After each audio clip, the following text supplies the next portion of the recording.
드리면서 말씀을 시작하면 좋을 것 같습니다.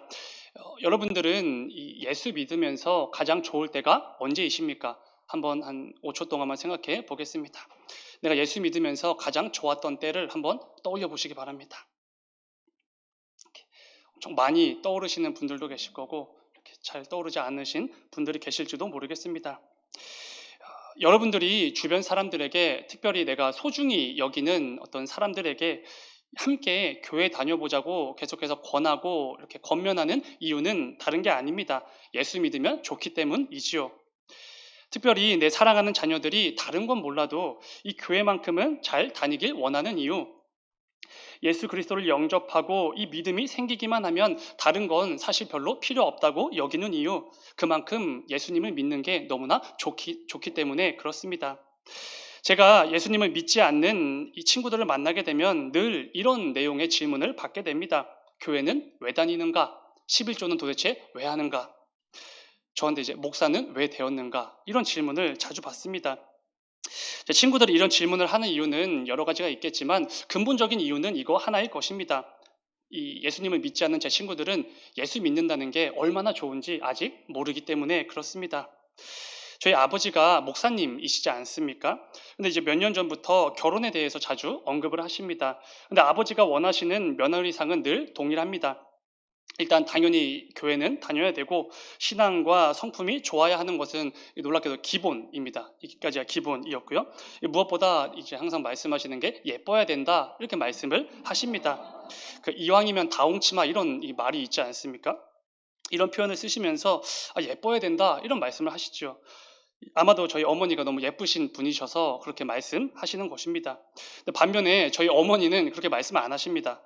제가 언젠가 데려오게 될 이 며느리에 대해서 말씀하실 때면 항상 딱 한 가지만 말씀해 주십니다. 예수 믿는 사람, 교회 다니는 사람, 이거 하나면 충분하다고 말씀해 주십니다.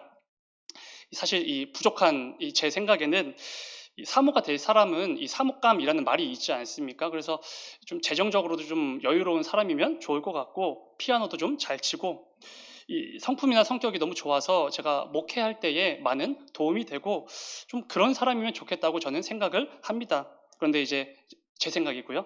저희 어머니는 이것 하나만 늘 말씀하십니다. 다른 거 다 필요 없고 예수 믿기만 하면 된다. 이렇게 말씀하시지요. 그렇다면 어머니께서 왜 그렇게 말씀을 하시겠습니까? 이 수십 년 동안 저희 아버지와 함께 목회를 하신 저희 어머니가 이 목회의 현실을 모르시기 때문에 그렇게 말씀을 하시는 것이겠습니까? 당연히 아니지요. 예수 믿는다는 것이 얼마나 좋은 것인지 가치 있는 것인지를 분명히 아시기 때문에 그렇게 말씀해 주시는 것입니다. 그렇다면 여러분, 예수 믿으면 뭐가 그렇게 좋습니까? 얼마나 좋길래 우리가 여기저기 다니면서 예수님을 소개하고 내 소중한 사람들에게 함께 교회 가자고 계속해서 말하는 이유가 무엇이냐는 것이지요. 사실 예수님을 믿으면 좋은 이유 당연히 셀 수가 없습니다. 만약에 우리가 열심히 노력을 해서 예수님을 믿어서 좋은 이유를 이렇게 다 세었다라고 말을 한다면 사실 그것은 잘못 센 것일 것입니다. 왜냐하면 애초에 예수님 믿으면 좋은 이유를 우리가 셀 수가 없기 때문에 그렇습니다. 우리가 부르는 복음 성가 중에 송축해 내용은 이런 찬양이 있습니다. 이 찬양의 원래 제목은 만 가지 이유라는 제목입니다. 뭐에 대한 만 가지 이유겠습니까? 우리가 예수님을 찬양해야 할 만 가지 이유. 이게 원래 제목입니다. 그런데 여기서 말하는 만 가지 이유는 사실 상징적인 의미이겠지요. 우리가 예수님을 마땅히 찬양해야 할 이유는 적어도 수만 가지는 될 것입니다. 이것은 우리가 예수님을 찬양할 이유가 셀 수도 없이 많습니다. 이런 고백의 의미겠지요. 그리고 이것은 당연히 이런 의미로 이어질 수밖에 없습니다. 우리가 예수님을 믿으면 좋은 이유가 셀 수도 없이 많겠구나. 이런 의미의 고백인 것이지요. 오늘 이 밤에는 말씀을 통해 우리가 예수님을 믿으면 좋은 그 셀 수 없이 많은 이유 중에 하나에 대해서 좀 함께 나누어 보려고 합니다. 이 밤에도 부족한 종의 입술을 통해 우리 모두를 향한 하나님 음성에 귀 기울이시는 이 귀한 밤이 되시길 주님의 이름으로 축원을 드립니다. 오늘 본문은 우리가 잘 알고 있는 말씀이지요. 주님께서 십자가에 달리시기 전 마지막으로 드리셨던 기도의 내용이 담겨져 있습니다. 오늘 기도를 마치신 후 한 장만 넘기면 우리 주님은 곧바로 잡히십니다. 그것도 가룟 유다에 의해서 팔리셔서 잡히시게 되지요. 당연히 이 모든 것들 우리 주님 다 알고 계셨습니다. 이 제자 유다에 의해 팔리실 것도 아셨고 또 주님 잡히실 때 모든 제자들이 도망칠 것도 다 아셨습니다. 무엇보다 이제 곧 우리 모두의 죄를 대신해서 그 말도 안 되는 십자가의 모진 고통을 전부 견디셔야 하고 당하셔야 하는 것도 다 알고 계셨습니다. 이 모든 일들을 다 이미 아신 상태에서 마지막으로 들으신 기도가 오늘 우리가 함께 읽은 본문 말씀이라는 것이지요. 예수님의 마지막 기도를 기록하고 있는 이 마가복음을 보면은 주님께서는 이런 기도도 들으신 것을 보게 됩니다. 이 잔을 내게서 옮기시옵소서. 그러나 나의 원대로 마시옵고 아버지 원대로 하옵소서. 이런 기도를 들으신 거 우리가 잘 알고 있습니다. 우리 주님은 곧 있으면 하나님 아버지의 뜻대로 자신이 십자가에 실제로 달리실 것까지 다 알고 계셨습니다. 이미 자신이 순종하실 것도 알고 계셨지요. 온 세상을 구원하시게 될 것 이미 알고 계셨습니다. 자신을 대속물로 내어주심으로 우리 모두에게 생명을 주시는 거, 이거 십자가 분명히 알고 계셨던 것입니다. 그런데 그럼에도 이 잔을 내게서 옮기시옵소서라고 우리 주님께서 기도하셨다는 것이지요. 이것은 다른 의미가 아닐 것입니다. 그만큼 이 십자가의 고통이 우리 주님에게도 커다란 부담이었고 두려움이었다라는 것을 우리가 알 수 있지요. 이 모든 부담감과 두려움을 가지고 하나님 아버지께 드렸던 마지막 기도가 바로 오늘 우리가 함께 읽은 본문 말씀이라는 것입니다. 이 사실을 기억하고 본문을 읽다 보면은 굉장히 큰 은혜가 우리들에게 임할 것입니다. 오늘 말씀을 읽다 보면은 한 가지 굉장히 특이한 특징이 발견되게 됩니다. 무엇이지요? 처음 시작하는 부분을 제외하고는 전부 다 예수님은 자기 자신이 아니라 다른 사람들을 위해서 기도하고 계신다라는 특징입니다. 오늘 본문은 예수님께서 하셨던 가장 긴 기도가 담긴 기도문이지요. 그런데 초반부에 해당하는 1절부터 5절까지는 자신을 위해서 기도를 드리시지만 뒤에 이어지는 6절부터 마지막 26절까지는 전부 다 남을 위한 기도라는 것을 우리가 알게 됩니다. 자신이 떠난 후 이 세상에 남겨지게 될 사랑하는 제자들과 후에 예수님을 영접하고 새롭게 제자가 되어 이 땅을 살아갈 우리 모든 성도들을 위해서 기도하시는 것이지요. 여러분, 우리는 보통 언제 기도를 합니까? 언제 가장 오래 기도를 하고 언제 가장 자주 기도를 하게 됩니까? 내 삶에 어떤 문제나 어려움, 두려움이 있을 때이지 않겠습니까? 너무나 당연한 것이지요. 제 경험상 삶이 평탄하고 뭔가 조금만 평소보다 평안하게 느껴질 때는 이 기도의 자리에 잘 나오지 않게 됩니다. 그러다가 조그마한 문제라도 생기게 되면 곧바로 기도의 자리로 뛰쳐오게 되는 것이지요. 그게 우리의 모습입니다.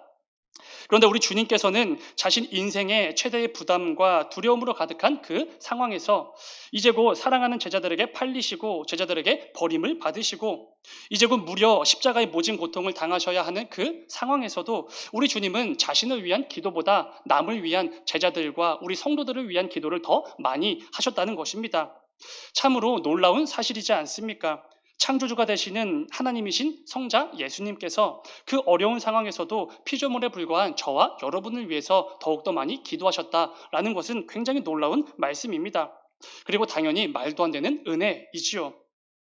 예수님께서 마지막까지 기도하셨던 제자들은 어떤 사람들입니까? 우리가 잘 알고 있는 그 제자들입니다. 곧 있으면 예수님을 팔아 넘길 것입니다. 예수님을 버릴 것이고 부인할 것이고 저주까지 하게 될 배은망덕한 제자들이지요. 우리 주님은 그 일들을 이미 다 알고 계셨습니다. 그럼에도 그들을 위해 마지막까지 기도하신 분, 그게 바로 우리 예수님이십니다. 그렇다면 여러분, 우리를 위해서도 기도하셨다고 말씀하시는데 그렇다면 우리는 어떻습니까? 예수 그리스도의 십자가의 은혜로 구원이라는 이 놀라운 선물을 넘치도록 받아놓고도 마치 그 사랑과 은혜를 경험해 본 적도 없고 구경해 본 적도 없는 사람처럼 살 때가 정말 많은 연약한 죄인들이 바로 우리들입니다. 그런데 우리 주님께서 그런 우리들을 이미 다 아시면서도 우리를 위해 마지막까지 기도하셨다라는 것이지요. 우리가 믿는 예수님이 이런 분이셔서 얼마나 다행인지 모르겠습니다. 우리의 연약함을 다 아시면서도 친히 우리의 중보자가 되어주시는 분, 우리를 위해 끝까지 기도하시는 분, 그게 바로 우리가 믿는 예수님이시지요. 오늘 본문 바로 앞에 16장 후반부에는 주님께서 제자들에게 평안하라고 이런 말씀을 주시는 것을 보게 됩니다. 16장 33절을 보면은 이렇게 말씀하시지요. 이것을 너희에게 이르는 것은 너희로 내 안에서 평안을 누리게 하려 함이라. 세상에서는 너희가 환난을 당하나 담대하라. 내가 세상을 이기었노라. 이런 엄청난 이 평안의 말씀을 주시는 것을 보게 됩니다. 참 평안이 되시는 예수님을 통해 제자들에게 평안을 누리라 이렇게 말씀하시는 것이지요. 그리고 세상에서 예수님의 제자라는 그 이유 하나 때문에 너희가 환난을 당할 것이지만 그래도 담대하라 이렇게 말씀을 주십니다. 그런데 여러분, 예수님께서 이 평안과 담대함을 주시기 위해 권면을 해 주셨는데 중요한 것이 있지요.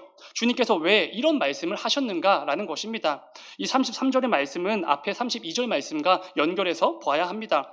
16장 32절을 보면은 이런 말씀이 있습니다. 예수님께서 제자들에게 하시는 거죠. 보라, 너희가 다 각각 제 곳으로 흩어지고 나를 혼자 둘 때가 오나니 벌써 왔도다. 그러나 내가 혼자 있는 것이 아니라 아버지께서 나와 함께 하시느니라, 계시느니라. 아멘. 여러분, 이게 무슨 말씀입니까? 얘들아, 조금 있으면 너희들이 나 다 버리고 도망칠 거다. 이렇게 말씀하시는 것입니다. 이제 곧 좀 있으면 너희들이 나를 혼자 둘 때가 올 것이다. 그러나 걱정하지 마라. 나는 그때에도 혼자가 아니라 하나님 아버지와 함께한다. 이런 말씀을 주시는 것이죠. 근데 여러분, 이 말씀이 어떻게 읽히십니까? 예수님은 놀랍게도 곧 있으면 자신을 버리고 도망칠 그 제자들에게 어떤 호통을 치시거나 지적을 하시거나 비난을 하시는 게 아니라 그 일 때문에 걱정하지 말라고, 오히려 너희에게 내가 평안을 주노라고, 이런 평안의 말씀을 주시고 계신 것입니다. 아직 일어나지 않았지만 곧 자신을 버리고 도망칠 그 제자들이 혹여라도 그 일 때문에 낙심하고 절망할까 봐 그들을 위해서 미리 앞서서 이 평안의 말씀을 허락해 주셨다라는 것입니다. 우리가 믿는 예수님이 이런 분이시지요. 곧 있으면 잡히시고 십자가에 달리실 것을 아시면서도 낙심하고 절망하게 될 그 제자들을 먼저 신경 쓰시고 걱정하셔서 평안의 말씀을 주셨던 분, 그게 주님이십니다. 사랑하는 여러분, 이 땅을 살아가는 동안 우리는 예수님을 믿는다고 해서 어떤 어려움이나 위기를 당하지 않는 거 결코 아닙니다. 성도로 이 땅을 살아가다 보면은 많은 어려움과 위기에 늘 직면하게 됩니다. 이로 인해 때로는 낙심과 절망에 빠지게 되지요. 또 때로는 깊은 좌절과 패배감에 휩싸여 삶이 통째로 무너질 때도 정말로 있습니다. 그러나 전혀 걱정할 필요가 없다는 것입니다. 오늘 말씀에 의하면 우리는 아무것도 두려워할 필요가 없다는 것이지요. 왜 그렇습니까? 우리의 모든 형편과 상황을 이미 다 아시고 지금도 우리를 위해 하늘 보좌 우편에서 강구하시는 우리의 중보자 예수님이 살아계시기 때문입니다. 이 말씀을 지금 하시는 것이지요. 우리 말씀을 하나 같이 읽겠습니다. 로마서 8장 34절의 말씀입니다. 우리 함께 읽겠습니다. 시작. 누가 정죄하리요? 다시 살아나신 이는 그리스도 예수시니 그는 하나님 우편에 계신 자요 우리를 위하여 간구하시는 자신이라. 아멘. 아멘. 우리 주님은 지금도 하늘 보좌 우편에서 우리 모두를 위해 간구하고 계시는 분이십니다. 그분이 계시기에 우리는 이 땅을 살아가는 동안 모든 형편과 상황 속에서도 감히 참된 평안을 누릴 수 있는 것입니다. 세상은 절대로 알 수도 없고 줄 수도 없는 참된 평안과 그 담대함을 가지고 또 하루를 살아낼 수 있다는 것이지요. 굉장히 놀라운 사실입니다. 제가 그 청년 일부 임원들과 매주 성경 공부를 하고 있는데 지난주에 제가 이런 질문을 던졌습니다. 여러분, 예수님 지금 뭐 하고 계실까요? 제가 이런 질문을 드렸습니다. 물론 이 신학적인 어떤 그 가르침을 주기 위해서 이런 질문을 했던 것입니다. 여러분 한번 대답해 보시기 바랍니다. 예수님 지금 뭐 하고 계실까요? 우리처럼 철야 예배를 드리고 계실지도 모릅니다. 아니면 내일 중요한 일정이 있으셔서 일찍 잠자리에 드셨을지도 모르지요. 그런데 절대로 그런 분이 아니십니다. 왜 그러시죠? 우리의 중보자가 되시는 예수님은 우리를 위해 간구하시기를 절대로 멈추지 않으시는 분이시기 때문에 그렇습니다. 지금도 하늘 보좌 우편에서 우리 모든 교회와 성도들을 위해서, 저와 여러분을 위해서 지금도 기도하시는 분 예수님이십니다. 부디 오늘 말씀을 기억하시면서 이 땅을 살아가는 동안 어느 때에든지 나를 위해 기도하시는 나의 중보자 되시는 그 예수님이 살아계심을 분명히 믿고 나아가는 우리가 되기를 간절히 소망합니다. 이를 통해 주님께서 매일같이 우리에게 허락해 주시는 참된 평안과 담대함을 힘입어 내게 주어진 그 삶의 걸음걸음을 늘 믿음으로 힘써 걸어가는 저와 여러분이 되시기를 주님의 이름으로 축원을 드립니다. 앞선 말씀들을 통해서 우리를 위해 기도하시는 중보자 예수에 대해서 나누었다면 오늘 또 한 가지 나눠 볼 것은 이런 것입니다. 이것도 굉장히 중요한 것인데요. 나를 위해 기도해주는 교회 공동체라는 부분입니다. 여러분 혹시 이런 궁금증 생긴 적 없으십니까? 예수님은 왜 기도하셨는가? 하나님이신 예수님이 도대체 왜 뭐 때문에 기도를 하셨는가라는 것이죠. 성경 공부할 때 또 이런 질문들 자주 던지지 않습니까? 여기에는 많은 의미가 담겨져 있겠지만 저는 무엇보다 이것 때문이라고 생각합니다. 예수님께서 직접 기도하신 이유를, 기도하시는 모습을 우리에게 보여주시고 말씀으로 기록하시면서까지 우리에게 남기신 이유는 다른 게 아닐 것입니다. 우리에게 기도가 무엇인지를 보여주시기 위함이라는 것이지요. 여러분, 사실 성경은 우리에게 늘 이 기도의 필요성에 대해서 자주 가르쳐 주십니다. 그리고 기도가 얼마나 중요한 것인지 늘 권면해 주시지요. 그런데 그 가운데 이 성경 말씀을 읽다 보면 성경 인물 가운데 기도의 필요성과 중요성에 대해서 가장 잘 가르쳐 주시는 분, 그게 바로 예수님이시라는 것입니다. 하나님이신 예수님도 기도를 하셨고 그 모습을 우리에게 직접 보여주셨습니다. 그렇기에 우리는 그 주님의 모습을 보면서 이 말씀을 읽어내려가면서 이 기도라는 것이 얼마나 필요한 것인지, 얼마나 중요한 것인지를 뼈저리게 알게 된다는 것입니다. 특별히 오늘 본문에서 등장하는 우리 주님의 긴 기도문은 우리에게 무엇을 가르쳐주고 있습니까?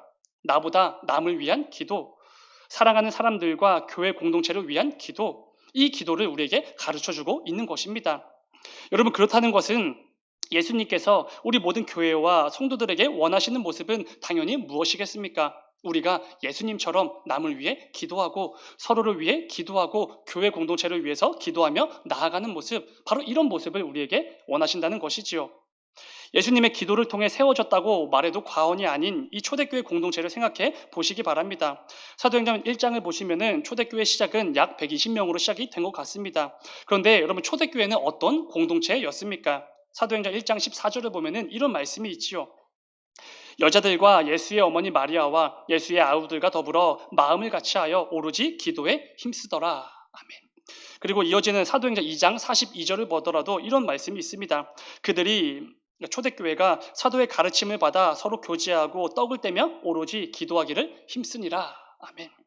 여러분, 철저하게 기도에 힘쓰는 공동체, 그게 바로 초대교회였습니다. 마음을 같이하여 기도에 힘쓰는 공동체라는 것이지요. 늘 모이기에 힘썼던 초대교회는 모여서 다른 걸 한 게 아닙니다. 함께 기도했지요. 또한 여러분, 베드로와 요한이 종교 지도자들에 의해서 붙잡혔다가 풀려났을 때 그 상황을 생각해 보시기 바랍니다. 그때 당시에 초대교회 공동체는 무엇을 하고 있었습니까? 당연히 그들을 위해서 기도했지요. 그리고 그들이 무사히 풀려났을 때 또다시 함께 모여서 한 마음으로 감사와 찬양의 기도를 올리는 것을 보게 됩니다. 이게 바로 예수님의 기도로 세워진 초대교회의 모습입니다. 그리고 당연히 예수님께서 원하셨던 우리 교회와 성도들의 모습이 이런 것이지요. 사랑하는 여러분, 우리는 무엇보다 서로를 위해 기도해주는 교회가 되어야만 합니다. 개인의 기도 제목과 교회 공동체의 제목을 위해 늘 함께 모여 기도에 힘쓰는 그런 교회가 반드시 되어야만 하는 것이지요. 이를 통해 우리는 각 사람이 우리 교회가 예수님의 도구가 되어서 서로에게 힘이 되어주고 이 땅 가운데 평안과 위로를 전달하는 이 귀한 도구로 쓰임받게 된다는 것입니다.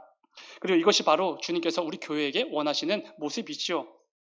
재정적으로 풍족하고 그럴듯한 프로그램이 잘 짜여져 있고 누구라도 인정해줄 만한 성공한 사람들이 여럿 있고, 그런 교회도 물론 하나님의 영광을 위해서 요긴하게 쓰임받을 수 있는 교회가 될 수는 있습니다.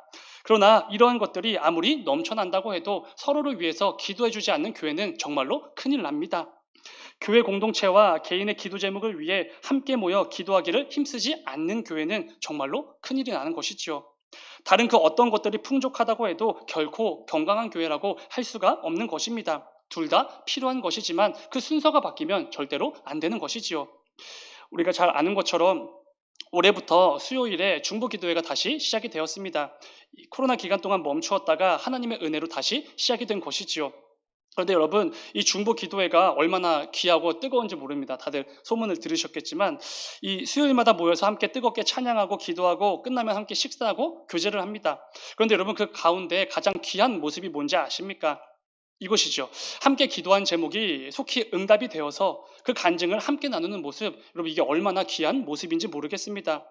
기도 응답의 기쁨으로 식사도 대접해 주시고 간식도 대접해 주시고, 이처럼 함께 기도하고 그 가운데 하나님의 역사를 함께 체험하며 누리는 것, 이게 바로 우리 주님이 기뻐하시고 원하시는 우리 교회의 모습이지 않겠습니까? 제가 요즘 힘들고 어려울 때마다 하나님께서 위로해 주시는 방법이 있습니다. 물론 그때그때마다 방법이 다르지만 그것은 저를 위해 기도하시는 분들이 많다는 것을 알게 해주시는 방법으로 저를 위로해 주시는 것입니다. 이 심적으로 부담이 되고 이 낙심이 되는 중에, 제가 이렇게 성격이 좋아서 별로 그럴 것처럼 안 보이지만 제가 자주 낙심을 합니다. 근데 여러분, 갑자기 이제 교회 앞에서 평소에 이렇게 많은 대화를 나눠보지 못한 성도분을 이렇게 마주하게 됐는데 그분이 이제 갑자기 이렇게 말씀을 하시는 것이죠. "목사님, 목사님을 위해서 이 새벽마다 기도하고 있습니다." 이렇게 말씀을 해 주셨습니다. 근데 여러분 정말 근데 그 한마디만 하고 가셨는데 이 한마디가 왜 그렇게 위로가 되는지 모르겠습니다. 왜 그렇게 마음속에서 힘이 솟아나는지 모르겠습니다. 그리고 바로 이제 며칠 전 일인데요. 그때도 또 힘들어서 이제 지쳐 있었습니다. 근데 한 청년이 이제 갑자기 카톡이 온 거죠. "목사님 위해서 기도했습니다. 주님 동행하시는 하루가 되세요." 이렇게 또 카톡이 온 겁니다. 그냥 그렇게 짧게 하나가 왔는데 늘 이렇게 저랑 동행해 주시는 그 예수님을 잠시 잊고 살아가던 저에게 이 짧은 카톡이 또 왜 그렇게 위로가 되고 힘이 되고 이렇게 좀 평안함을 주는 카톡이었는지 모르겠습니다. 그런데 여러분, 이것이 바로 우리 교회 공동체만이 누릴 수 있는 기도의 힘이지 않겠습니까? 우리 주님께서 제자들과 교회와 성도들을 위해 기도하시고 지금도 우리를 위해 간구하심으로 우리에게 이 세상은 알 수도 없고 줄 수도 없는 참된 평안과 위로와 힘을 주셨던 것처럼 우리 교회 공동체는 서로를 위해 힘써 기도함으로 이를 통해 서로에게 평안과 위로가 되고 힘이 되어주는 것, 이게 바로 기도의 힘이지 않겠습니까? 사랑하는 여러분, 오늘 말씀을 기억하시면서 그 기도의 힘을 경험하고 누리는 그 귀하고 복된 자리에 반드시 있게 되시는 저와 여러분이 되기를 주님의 이름으로 축원을 드립니다. 이 밤에 기도하실 때 내가 그런 기도의 사람이 되기를 사모하며 또 함께 기도하며 나아가기를 원합니다. 무엇보다 늘 교회와 이 사랑하는 지체들을 위해 기도하기를 힘쓰는 나를 통해서 교회와 지체들에게 꼭 필요한 평안과 위로가 더욱더 풍성해지기를, 이 기회고 복된 일에 꼭 쓰임받는 것을 사모하며 나아가는 우리가 되기를 소망합니다. 여러분 한 사람 한 사람이 모두 그렇게 기도의 사람으로 세워진다고 생각해 보시기 바랍니다. 이 말도 안 되는 일이 일어나겠지요. 우리 교회를 비롯한 이 땅의 모든 교회는 감히 이 세상에 감당할 수 없는 놀라운 공동체로 세워질 수밖에 없을 것입니다. 이 밤에도 서로를 위해 함께 기도하심으로 성령 하나님의 역사하심을 넘치도록 체험하고 그 가운데 기도 응답의 역사를 마음껏 맛보며 나아가는 저와 여러분이 되시기를 주님의 이름으로 축원을 드립니다. 잠시 기도하겠습니다.